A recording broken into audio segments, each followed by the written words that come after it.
Antibiotic resistance is the ability of bacteria and other microorganisms to withstand a drug that once stopped them or killed them.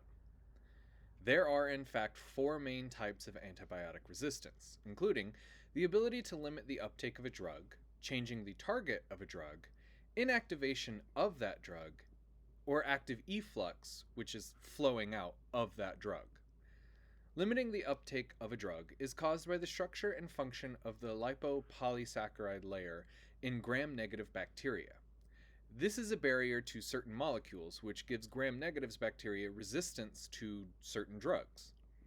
Changing the target of a drug is done in a few ways. One way is for the penicillin binding proteins in gram positive bacteria to change their size or their structure to limit the beta lactam drug's ability to penetrate the cell. With the decreased amount of these molecules able to bind to the proteins, the bacteria becomes resistant. Inactivation of a drug is caused by the cell's binding proteins inactivating that drug. Finally, the active efflux of a drug is caused by genes that form efflux pumps. The bacteria then use these pumps to push out toxic substances from the cell. When genetic material is exchanged through horizontal gene transfer, meaning when a gene of one species is taken in by another species within the same generation, this can cause the proliferation of antibiotic resistance. Since this is common in microorganisms, anytime a resistance is developed to a specific drug, it can grow quickly within that population. If a bacterium develops a mutation, it can create a gene expression that is resistant to antibiotics. While the surrounding population is affected by the drug, this bacterium is able to not only multiply, but to share its genetic material through horizontal gene transfer. This creates a new population of antibiotic resistant bacteria.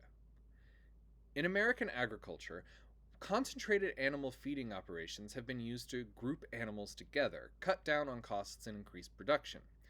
This has brought along several problems, including a rise in animals succumbing to infection and needing antibiotics as a way to fight off this sickness. Every time antibiotics are used in a farm, the bacteria has a much higher chance of mutation to defend against the drug. There are bacteria that can infect humans and animals in similar ways, thus, if the bacteria happen to be antibiotic resistant, then when it leaps from animal to human, it brings that resistance along with it. This leap can be performed either through a physical interaction with the living animal or through consumption of the food it produces. One method of combating this rise in antibiotic resistant bacteria is to restrict the use of antimicrobial drugs without the direct supervision of a veterinarian or to save an animal's life.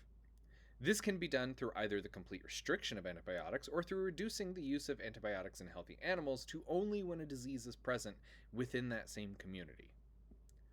Part of the proliferation of these antibiotic resistant genes is through the over and misuse of antibiotics themselves, so any reduction is a step forward. Since one way these bacteria can make that jump from animal to human is through the different ways we ingest the meat from these animals, it is also important to make sure the meat is cooked properly for human consumption.